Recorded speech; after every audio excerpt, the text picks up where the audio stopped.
All right, I figured I should film a video today because I'm not really doing anything. Just some quick thoughts on UFC 323. Um, I was wrong. I was dead wrong about Peter Yan versus Merab. I mean, Yan just absolutely decimated him. It really wasn't even close.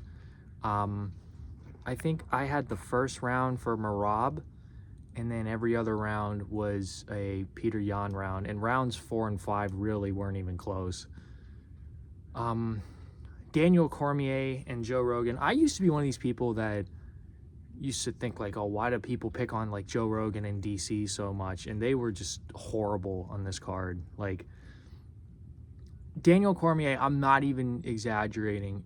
In round 3, I'm pretty sure he said that Merab is up 2-0. And I could understand giving the first round to Merab.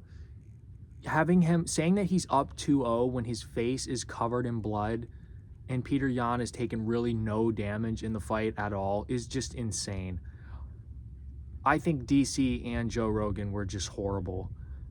They were glazing Merab to death, which it's like Merab is a great fighter. He's the best bantamweight of all time. But to continue to glaze him in the fight when he's losing like pretty badly, like down probably fucking 3 rounds,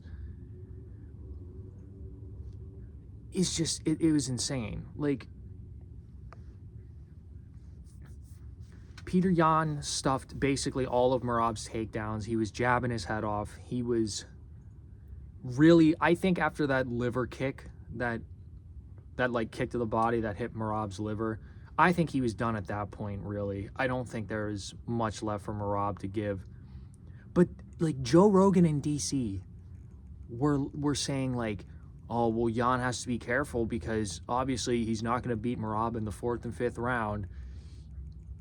Peter Yan fucking dominated the 4th and 5th rounds. And that was one thing that like people were saying with O'Malley when O'Malley fought Merab is you should go to the body because Merab doesn't defend body shots. And obviously, like, if you're taking a ton of body shots, your cardio isn't going to be as good later in the fight. And I don't even think that it was because Merab was that tired. It was just because he had taken so much damage that he had nothing to give in the 4th and 5th round. He had nothing left for Peter Yan. And of course, Merab's not going to finish a fight. So if he's behind on the scorecards, it's basically a guarantee that he's going to lose. So, but yeah, I mean, Peter Yan, best performance in the history of the division, like not even exaggerating, beating Merab. It's better than Cody Garbrandt beating Dominic Cruz. Joshua Van beats Pantoja because of a kind of unfortunate accident with Pantoja. Like, I didn't even watch it. I did not want to. I like covered my eyes when they were showing the replay. I did not want to see Pantoja's arm get snapped in half. It looked really gnarly. Hopefully he can come back like at some point soon. I don't think he's going to be back he's not going to be back in a few months from that. In the meantime, I think they should do Joshua Van versus Tetsuro Taira. I think that's a really good fight. I think it's exciting. You got 2 young guys.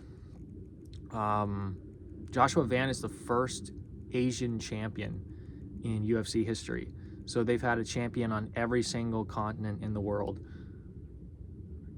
Pretty sick. And he would be fighting a Japanese fighter, which Japan's never had a UFC champ. So let's do it. I think that'd be a cool fight. They both didn't take any damage in their fights. They could do this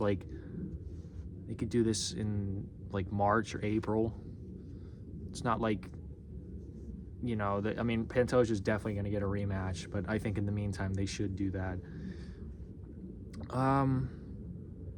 Could be the co-main event of any pay-per-view. What was the featured fight? Moreno versus Taira. Yeah, Taira just took him down and like beat up Moreno to get the TKO. Like, I don't know why people were saying it was like an early stoppage. It really wasn't. Like, he took like 10 shots in a row. You can't say it's an early stoppage if you're taking like 20 shots in a row on the ground. Did I feel like he was recovering? Sure, but I mean, don't take 20 fucking uninterrupted shots and the fight won't get stopped. Peyton Talbot versus Henry Cejudo. Peyton Talbot schooled him. Peyton Talbot actually looked better than I expected. My dog is like barking at something. And Jan Blachowicz versus Guskov was a draw. I don't think it should have been a draw. I think giving the second round as a 10-8 when they so rarely give out 10-8s was kind of stupid. So I felt like Jan won that fight, but it is what it is. So I think I went 2-2 on predictions. I'm not going to count the Jan one because it ended as a draw, but not a good card for me prediction-wise, but it was a really good card. I thoroughly enjoyed watching it.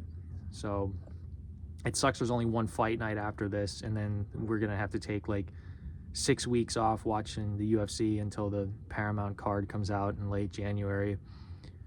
But yeah, I really enjoyed the card. What did you guys think? Did you enjoy it? What kind of fights are you looking for after this card? Who do you think Jan should face next? I think they should do Jan versus O'Malley. Like,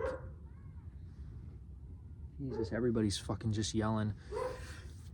I think if O'Malley beats Song Yadong, I think that they should do Jan versus O'Malley at the White House. You got a Russian guy, American guy. They're both strikers. They're both fun to watch. There's really no reason not to do it. I get that O'Malley kind of doesn't...